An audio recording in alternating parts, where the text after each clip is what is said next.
Calcio Serie C1, il San Doná è riuscito ad abbandonare l'ultima posizione di classifica, vediamo come. Storico successo per il San Doná, la sua prima vittoria in Serie C1, a farne le spese il Brescello.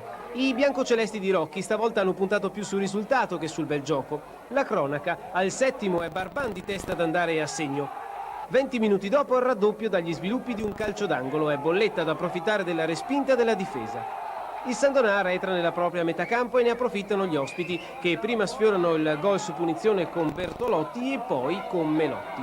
Nella ripresa il Brescello deve fare a meno di Terrera, bloccato per una frattura al perone, cambia lo schema tattico e sfiora la rete per ben 2 volte. Al settimo una punizione di Corradi colpisce l'incrocio e 4 minuti dopo Capitan Sandrin salva sulla linea una palla di Vieri. Risultato salvo e il San Doná abbandona così la coda della classifica.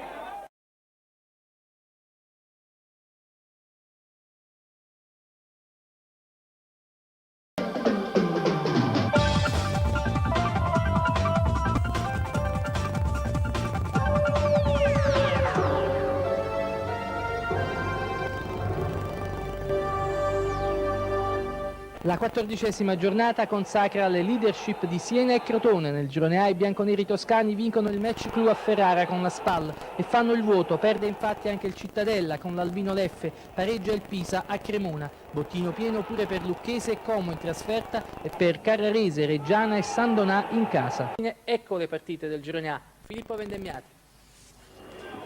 Al Siena basta un tiro in porta per espugnare Ferrara. SPAL ha la terza sconfitta consecutiva. Ferraresi inizialmente schierati con 6 difensori e il solo cancellato in attacco, peraltro poco servito e fuori forma. 16esimo, il Siena è già in vantaggio. La palla rimbalza su una mano di Ghizzani. Pagano, di potenza, coglie Piero Bon impreparato. La SPAL non c'è e il Siena senza fatica amministra il vantaggio. Rivoluzione tattica nella ripresa. D'Astoli manda in campo 2 attaccanti, ma i tentativi biancazzurri si spengono tutti lontano dall'area avversaria e bisogna aspettare la mezz'ora per vedere un tiro. Salamone su punizione, deviazione in angolo. 36esimo, Merloni tutto solo, si allarga troppo e calcia alle stelle. Quando si sbaglia così è inutile recriminare. Il Siena si trova con una vittoria ottenuta con il minimo sforzo, mentre sul Paolo Mazza cala il buio. La Cremonese gioca a testa alta contro il Pisa, mantiene per un'ora il vantaggio e alla fine rimedia un pari senza ombre. I grigiorossi partono nel migliore dei modi, con Guarnieri ispirato, e Borneo alla ricerca del gol per consolidare il ruolo di capocannoniere del girone. I toscani scelgono una punizione di Serra per scaldare i guanti di Cortinovis. C'è anche un preludio alla rete dell'1-0, ma Rosin è bravo a sventare il pericolo finale sul tiro di Clementini. Un minuto dopo, Guarnieri dalla bandierina, tacco velenoso di Pau e girata imprendibile di Borneo, all'ottavo centro stagionale. Reazione immediata dei toscani con Savoldi, ma il Pisa fa vedere le cose migliori nella ripresa, quando ottiene anche il pareggio. Al 29esimo Andreotti per Serra, primo tiro respinto dalla difesa, ma la girata di Savoldi supera tutti, anche il bravo Cortinovis. La matricola Albino Leffe costringe il Cittadella alla prima sconfitta stagionale. Lo fa in maniera perentoria e soprattutto correndo per 90 minuti. Il ritmo imposto alla gara è la chiave della vittoria aerobica, anche se i veneti non hanno rinunciato neanche in trasferta al modulo coraggioso. Il primo gol nasce in contropiede. Campana anticipa Mazzoletti e fa vedere che ha una marcia in più, regalando un pallone da mettere solo in rete. Araboni non si tira indietro. Subito ad inizio ripresa c'è il replay dell'azione del primo gol, ma questa volta la difesa è più attenta e Araboni non può bissare.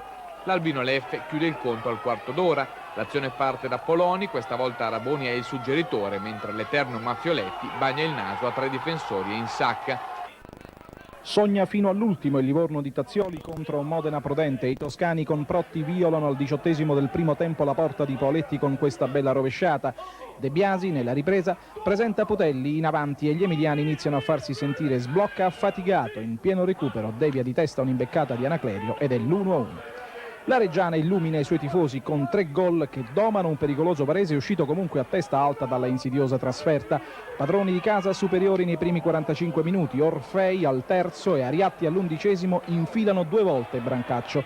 Reazione dei Lombardi con Comi e Saverino in avvio di ripresa. Decide Corallo, ex di turno finisce 3-2 in attesa del recupero di mercoledì con il Modena. Tra Carrarese e Lumezzane tutto si decide nei secondi 45 minuti. I marmorini ritornano al successo dopo 5 gare. Granozzi, Stringardi e Soares sgretolano i bresciani in piena crisi. Il gol di Alteri non cambia un'atmosfera pesante resa difficile dalla posizione in classifica. L'ultimo posto in classifica quest'oggi è appannaggio del Montevarchi, che si è fatto superare in casa dal Como. I gol dei Lariani sono firmati da Rocchi e Bertani. Per la cronaca sono stati espulsi Cecchini per i toscani e Pagani per gli ospiti. La classifica del Girone A evidenzia la prima vera fuga di stagione, che è del Siena. Dopo i recuperi di mercoledì 8, solo Modena e Reggiana restano con una partita in meno. Alle spalle dei senesi c'è il Cittadella, poi il Pisa, che domenica prossima andrà proprio nella città del Palio per un derby toscano che si preannuncia appassionante. Zona playoff per Spal e Lucchese.